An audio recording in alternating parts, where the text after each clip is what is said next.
I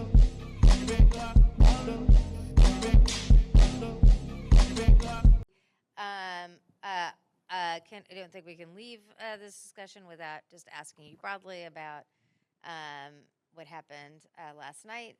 Very eventful day on many scores, but the fact that we have Israel striking Iran and, in escalatory, I think would be an understatement. So what are your thoughts on that? Yeah, deeply concerned. I think we know anything in the Middle East. And look, I know there's a lot of folks here and across the country. The situation in Gaza is intolerable, and it became a central focus in the campaign, and I would say rightfully so. Human rights issues, how we're going to try and attempt to get a two-state solution where we can allow folks to live peacefully and coexist and have their own self-control or self-determination. The issue now in the spreading of this, and I have to be candid with you, I was there during the debates and I voted for the Iran nuclear deal. I think it was one of the most and I said in there, just to be clear, with the Russian ambassador, with the French ambassador, with our negotiators, with everybody who was there to bring about the capacity to stop Iran's nuclear capacity, but in a way that was not so punitive that we would hamper some of their economic growth. I truly worry now. I'm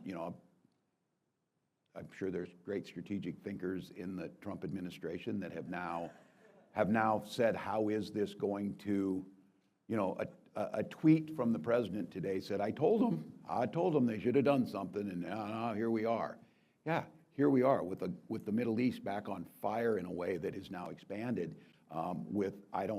Iran has to retaliate in their mind, I'm sure.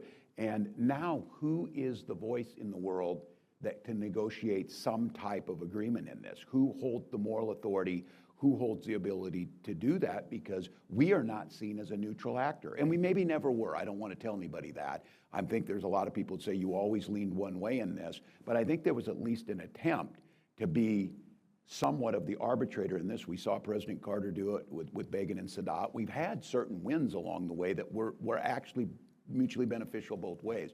Now I ask who that is. And I mean, consistently over and over again, we're going to have to face the reality.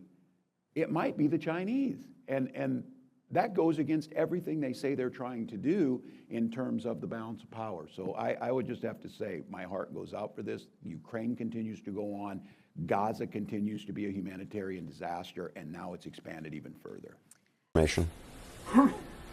Three new pieces of information have just come in here to our bureau. The first one is perhaps the most important. According to an Israeli source familiar with Israel's planning, quote, this is not a one-day attack. And Israel is planning for multiple waves of attack. So what we're seeing now, and there are some reports of explosions coming out of Iran, this perhaps just the beginning, according to an Israeli source who says this is not simply a one-and-done operation, and there will be more attacks in the hours, potentially, it seems, the days ahead. Again, that Israeli source saying, quote, this is not a one-day attack. In terms of the timing of it here, the Israeli government saw a window of opportunity to carry out this attack, both militarily and diplomatically. But you just heard from Kristen Holmes that the U.S. is making it very clear Israel was acting unilaterally and on its own, believing, at least from Israeli Prime Minister Benjamin Netanyahu, that this is something that Israel felt that it had to do. And you heard the defense minister calling this, quote, a preemptive strike. Two other pieces of information. First, Israel's Transportation Authority has announced that Israel's airspace is closed, at least for the time being. It's unclear how long this closure will last. We have seen flight trackers. There are no aircraft in the air right now over the skies of Israel. So this confirms what we had suspected. Israel's airspace will be closed. The only indication they give is that there will be a 6-hour heads up before the airspace reopens. And then finally, just a short time ago, the last time I was talking to you, we heard an alert on our phones.